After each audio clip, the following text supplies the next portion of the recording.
नमस्कार, स्वागत है आपका टीवी 24 नेटवर्क में और मैं हूं अजय सिन्हा।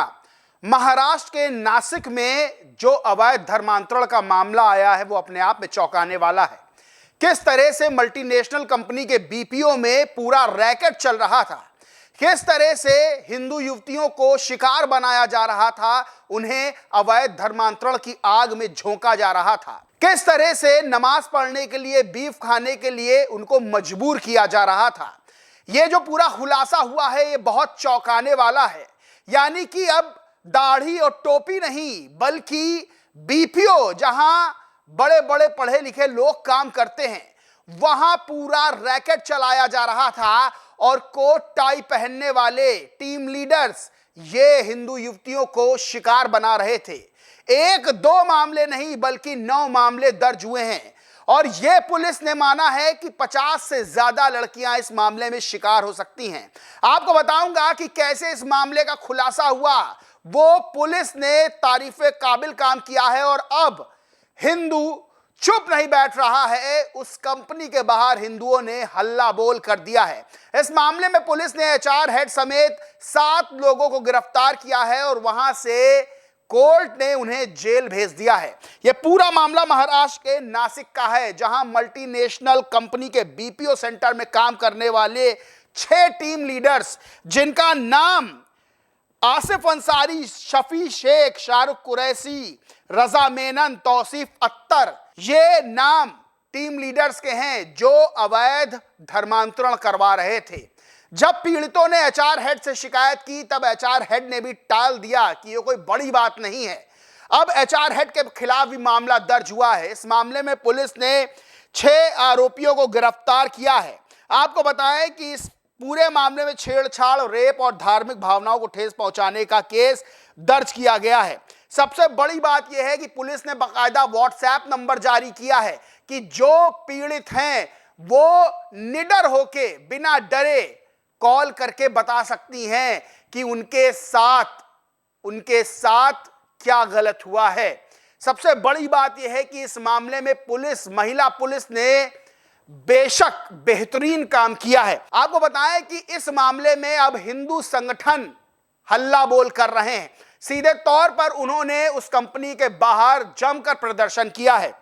नासिक में चल रहे यौन शोषण और जबरन धर्मांतरण मामले में हिंदुओं का गुस्सा फूट पड़ा। लोगों की भारी भीड़ गुस्से में नासिक ऑफिस के बाहर पहुंची और प्रदर्शन किया। और सबसे बड़ी बात यह है कि ये जो धर्म परिवर्तन का खेल चल रहा था, ये जो जिहाद का खेल चल रहा था, इसको उसी भाषा में जवाब दिया है। अब बताएंगे आपको कि कैसे पूरा नेटवर्क काम कर रहा था। राहुल शिवशंकर हैं, वरिष्ठ पत्रकार हैं, वरिष्ठ एंकर हैं। ये लिखते हैं ट्वीट करके कि नासिक की बहुराष्ट्रीय कंपनी के जाल के भीतर कट्टरता, बहला फुसलाकर यौन शोषण और लक्षित शोषण, चौंकाने वाले खुलासे पढ़ें। कट्टरता फैलाने वाला व्हाट्सएप ग्रुप, धार्मिक कट्टरता को बढ़ावा देने के लिए इस्तेमाल किया जाने वाला एक गुप्त समूह बना था, व्हाट्सएप ग्रुप बना था, जहां पर कट्टरता को बढ़ावा दिया जा रहा था। कट्टरता कैसे फैलाई जाए, वही बहला फुसलाकर यौन शोषण करने का तरीका। सदस्यों ने कंपनी के भीतर पूर्व चयनित युवा महिला कर्मचारियों के साथ संबंध बनाए। यानी बहला फुसलाकर जो कमजोर घर से आती हैं, आर्थिक रूप से कमजोर घर से हिंदू लड़कियां आती हैं, उनको बहला फुसलाकर उनको जाल में फंसाओ, फिर उनका यौन शोषण करो, फिर उनका धर्म परिवर्तन करो। गुप्त समुदाय आधारित बहला फुसलाकर यौन शोषण नेटवर्क। कंपनी के भीतर विशिष्ट धार्मिक समूह के सदस्यों को एक मंच पर संगठित किया गया ताकि वे अगले शिकार की पहचान कर सकें। वहीं पीड़ित विशिष्ट समूह, पहले पीड़ित के लिए बनाया गया एक अलग व्हाट्सएप ग्रुप। इस समूह का उद्देश्य छेड़छाड़, यौन उत्पीड़न, धर्मांतरण के प्रयास जैसे संभावित आरोपों से बचने की रणनीति बनाना था। यानी कोई भी आरोपी जो अवैध धर्मांतरण कर रहा है वो फंसे ना, और अगर फंसता है तो उसको कैसे बचाया जाए, इसकी भी रणनीति बनाई जा रही थी। महाराष्ट्र के मंत्री नितेश राणे, उनका भी बयान सामने आया, तीखी प्रतिक्रिया दी है। उन्होंने कहा कॉर्पोरेट जिहाद इसको कहा है और कहा कि समाज को इस पर गंभीरता से विचार करने की जरूरत है। राणे ने दावा किया करीब 15 पीड़ित लड़कियों ने शिकायत दी है। अन्य पीड़िताओं से भी आगे आने की अपील की है। उन्होंने कहा अगर कहीं भी इस तरह का माहौल बनाया जा रहा है तो लोग सामने आए, सरकार उनकी सुरक्षा की जिम्मेदारी लेगी। वही सबसे बड़ी बात यह है कि किस तरह से जो महिला पुलिसकर्मी हैं उन्होंने शानदार काम करते हुए इस पूरे नेटवर्क का खुलासा किया है। एनबीटी की खबर के मुताबिक 7 महिला पुलिस अधिकारियों ने भेष बदलकर नासिक की मल्टीनेशनल कंपनी में प्रवेश किया।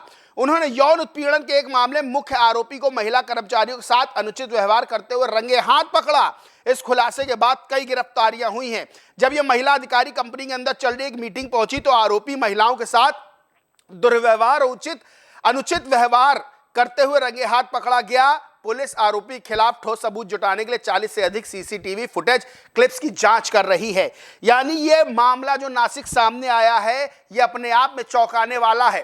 किस तरह से मल्टीनेशनल कंपनी में अवैध धर्मांतरण का एक रैकेट चल रहा था। यानी कि सोचिए कि जहां आदमी काम करने जाता, लड़कियां काम करने जाती, हिंदू युवतियां, वहां जो टीम लीडर्स थे वो किस तरह से धार्मिक कट्टरता फैला रहे थे, अवैध धर्मांतरण कर रहे थे, लड़कियों को बहला फुसलाकर उनके साथ यौन शोषण कर उनको अपने जाल में फंसाकर अवैध धर्मांतरण की ओर झोंक रहे थे।